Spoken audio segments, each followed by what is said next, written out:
Morning, everyone. Boker Tov. Thanks for braving the cold, even indoors here. Chazak Baruch. Hopefully, it'll be fixed on Shabbat. So we are at the end of Seif Aleph and Siman Resh Mem Dalet. It's speaking about the laws on Shabbat of hiring a non-Jew. Let's say the non-Jew is doing work for you in your home or elsewhere. We'll see. So he said that obviously you can't tell him to work on Shabbat. You can't hire him to work by hours, and if he works on Shabbat, then you're paying an hourly wage on Shabbat. Now, if he works as a contractor, I mean, here's a set price, do the job for me. Now, still, you can't tell him to do it on Shabbat. And if you tell him, hey, here's a week's time to get the job done, if he does it on Shabbat on his own, technically it's allowed. The only thing is that if it's in an area of Jews, it looks marit ayin. It looks like you just hired the guy to work on Shabbat. It looks like you told him to do it on Shabbat.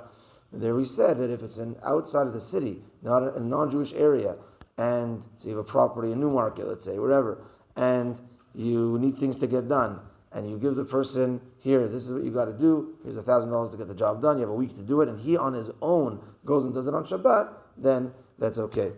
Now there's a interesting exception to the rule here that the Mishnah Brura, the Chafetz Chaim brings down, the Rabbi Avad Yosef seconds it and adds to it. He says, let's say you're building a synagogue, and if you're building a synagogue, and it might come to a situation that the building of the synagogue won't be complete, and Rabbi Avad Yosef adds maybe, let's say, government reasons or the situation at the time, it won't be complete unless there's work being done on Shabbat ready for the synagogue. Then, if it's known that the job is done as a kablan, here's a fee for the job, get the job done, not just going to dafko, and we're not telling him to work on Shabbat, but him on his own doing it, then there's room to allow such a situation.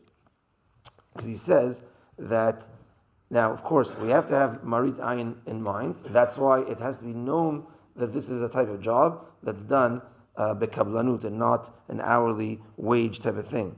Nevertheless, Rabbi Yosef does write that it's going to look funny. They know that Shabbat is our holy day, and maybe the goyim don't work on their holy day, so us allowing them to work on our holy day is not going to look so good. So that also has to come into the cheshbon. But again, it seems like it's really a case where if this doesn't get done, the government might shut it. Maybe an anti-Semitic situation. So you want to complete this Bet Knesset. That could be a way to work it out that it works. A similar situation they bring here is in certain cemeteries. I know, like it's in Buffalo, New York, they have this, that the Jewish cemetery is within the non-Jewish cemetery, but they build a fence around the Jewish grave, so it's kind of like a separation.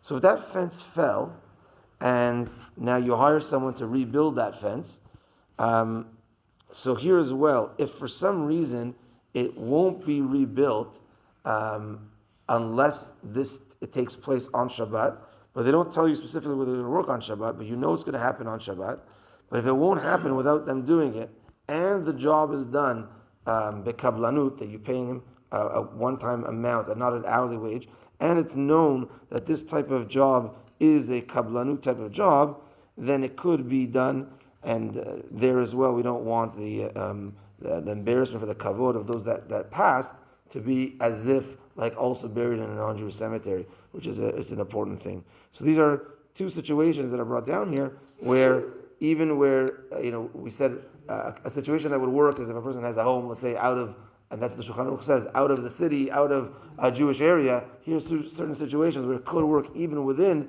a Jewish area because of other circumstances.